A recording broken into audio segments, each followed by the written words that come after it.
안녕하십니까. 9시 경남 뉴스입니다. 최근 경남의 한 초등학교 교장이 교사를 상대로 갑질을 했다는 의혹이 불거진 데 이어 한 사립고등학교에서도 논란이 일고 있습니다. KBS에 이 사실을 제보한 교사들은 직장 내 괴롭힘과 갑질로 교육청에 민원을 제기한 뒤 교감에게 사실 확인을 받는 등 2차 가해를 당하고 있다고 호소했습니다. 김효경 기자가 취재했습니다. 경남 한 사립고등학교 A 교사가 직장 내 괴롭힘과 갑질로 민원을 제기한 건 지난달 29일입니다. A 교사는 이 내용을 국민신문고에 접수했고 동료 교사 10여 명도 함께 탄원서를 작성했습니다. 문제는 그 이후입니다. 탄원서가 접수된 날부터 해당 교감은 몇몇 교사들에게 탄원서 내용과 작성 경위를 확인했고 이튿날 임시교원회의에선 탄원서를 언급하며 사실이 아닐 경우 법적 대응하겠다고 말했습니다. 또 탄원서를 쓴 것으로 추정되는 교사 2명의 이름을 부르며 사실이냐고 확인까지 했습니다. 이게 사실입니까? 그분 선생님 사실이에요? 선생님 사실이에요? 또 우리 학교에 기간제 선생님이 많다. 내년에 근무할 선생님을 알려주면 인사희망원을 제출하라라는 등 발언도 했습니다. 해당 학교 교사는 50여 명. 절반 이상이 기간제 교사로 일부는 재계약과 관련한 불이익까지 우려됐다고 밝혔습니다. 다른 곳으로 어떻게 유출이 됐을지 모르고 이 학교에서 재계약이 되지 않았을 때 다른 학교에서 근무를 하지 못할 것이라는 불안감, 이 사실 가장 커요. 해당 교감은 사실관계 확인을 위해 물어봤을 뿐 압박 의도는 전혀 없다고 해명했습니다. 또 교육청이 올해부터 기간제 교사도 인사희망원을 받도록 해 그 내용을 전달했을 뿐이라며 관련 교사 3명을 경찰에 고소했습니다. 위협적으로 뭘 물어본 적은 없고요. 물어볼 수도 있는 거라고 생각해서 어디 어떻게 했냐 왜 했냐 그렇게 한 부분은 딱 2분 선생님이 있습니다. 경상남도 교육청은 신고 내용이나 탄원 명단 유출은 절대 있어서는 안 될 일이라며 2차 가해 정황이 확인될 경우 조사에 나서겠다고 밝혔습니다. KBS 뉴스 김효경입니다. 경남에서 유일한 삼선 단체장인 박일호 밀양시장이 내년 4월에 있을 총선에 출마하기 위해 오늘 시장직을 사퇴했습니다. 선출직이 임기를 채우지 않는 건 지역 유권자와 약속을 어기는 것이고 도의원과 시의원 보궐선거까지 예상돼 신중해야 한다는 지적이 나옵니다. 천현수 기자입니다.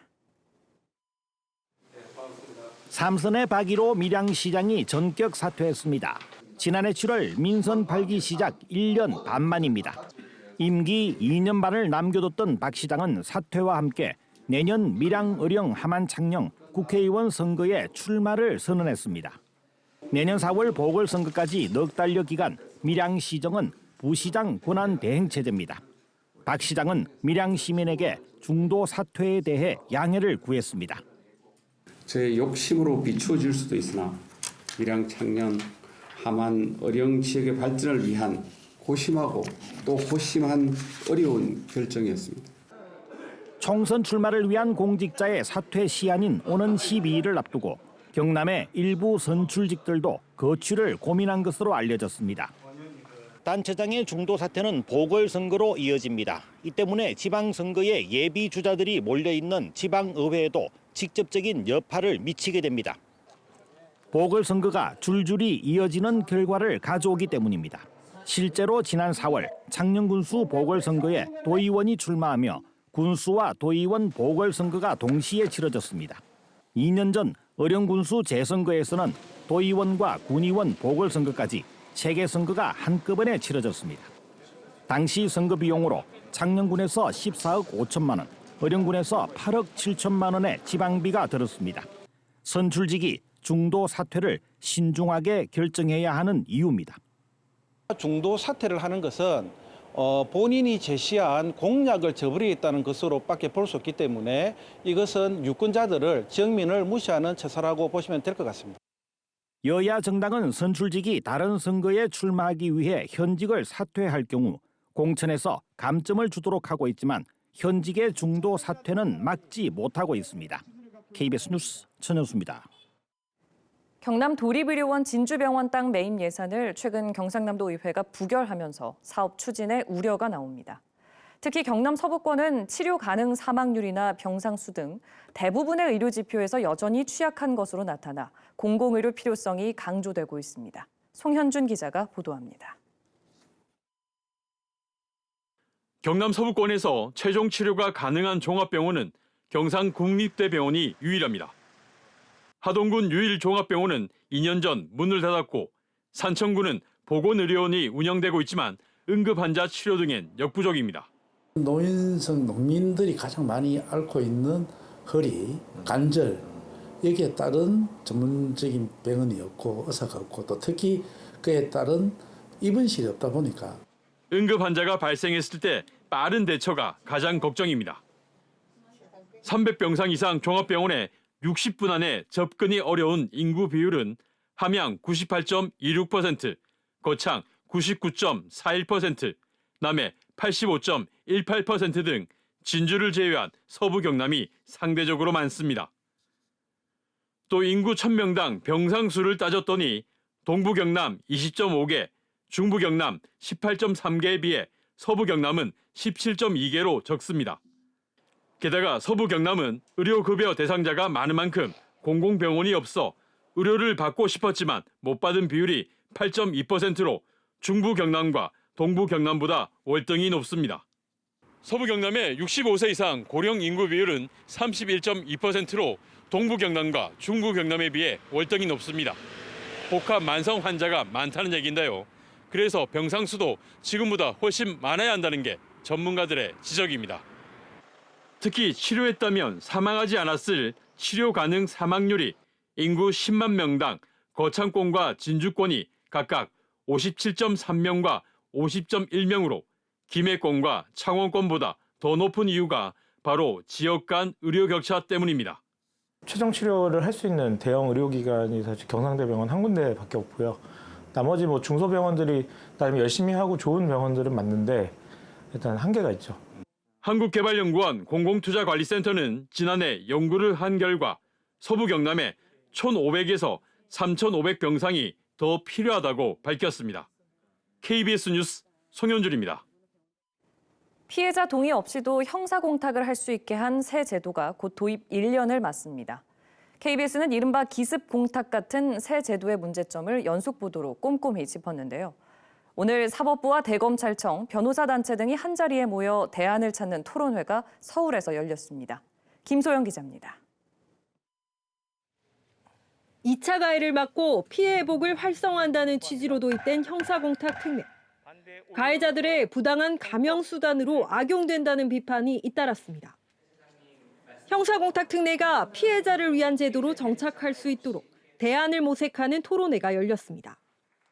국선 변호사들은 일부 피고인이 공탁 절차를 통해 유리한 감형을 받고 있다며 범죄 피해자의 분노와 불안 등 현장의 목소리를 전했습니다.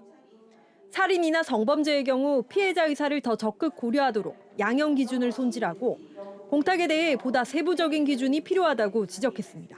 생명이나 성적 자기결정권을 침해하는 그런 범죄의 경우에는 형사공탁 특례가 계속 적용되어야 되는 것이 맞는지 이런 부분도 한번 검토해 볼 필요가 있고.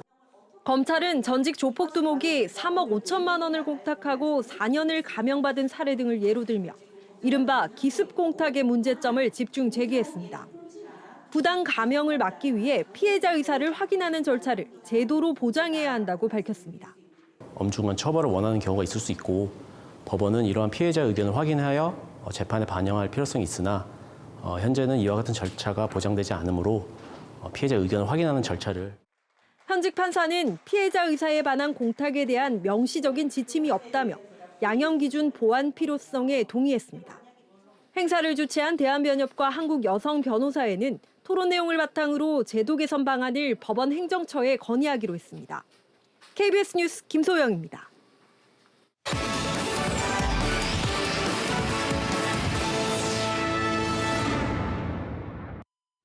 오늘 오후 4시 40분쯤 창원시 해운동 4층 규모 건물 지하 1층에서 불이 나 20여 분 만에 꺼졌습니다. 이 불로 2명이 다쳐 인근 병원으로 옮겨졌습니다. 경찰과 소방당국은 난로에서 갑자기 불이 시작된 것으로 보고 정확한 화재 원인을 조사하고 있습니다. 오늘 오전 9시쯤에는 창원시 양곡동 양곡터널 안에서 진해 방향으로 달리던 1톤 화물차 넉 대와 승용차, 8톤 화물차 등 차량 6대가 추돌했습니다. 이 사고로 3명이 다쳐 인근 병원으로 옮겨졌으며 사고 수습으로 주변 도로가 극심한 정체를 빚어 창원시가 차량 우회를 당부하는 긴급 안내 문자를 보냈습니다. 경찰과 소방당국은 정확한 사고 원인을 조사하고 있습니다. 통영에서 집단 식중독 의심 사례가 발생해 보건당국이 사실 파악에 나섰습니다. 어제 저녁 7시쯤 거제와 부산 등에서 통영을 방문한 60대 8명이 집단 복통을 호소하고 구토와 설사를 한다는 신고가 119에 접수됐습니다. 소방당국은 2명을 구급차로 병원에 옮겼고 나머지 6명은 직접 병원을 찾았습니다. 통영시 보건소는 정확한 원인을 파악하기 위해 검체를 채취해 검사를 의뢰하는 등 역학조사를 할 계획입니다. 국회 과방위가 내일 법안심사소위에 우주항공청특별법을 상정하기로 해 법안 처리에 속도를 내게 됐습니다. 국회 과방위는 오늘 한 달 만에 전체 회의를 열고 우주항공청특별법에 항우연과 천문연을 우주항공청 소관기관으로 두는 조항을 명확히 하도록 했습니다. 우주항공청특별법은 내일 과방위 법안심사소위를 통과하게 되면 행안위와 법사위를 거쳐 본회의에 상정될 수 있게 됩니다. 프로축구 경남FC가 박동혁 전 충남 아산 감독을 신임 감독으로 선임했습니다.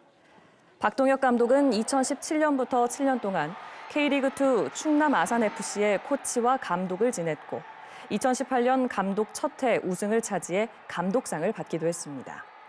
경남FC 구단 측은 코칭 스태프와 선수단 구성을 최대한 빨리 마무리하고 다음 달 전지훈련에 돌입할 계획이라고 밝혔습니다. 경남 소식 전해드렸습니다.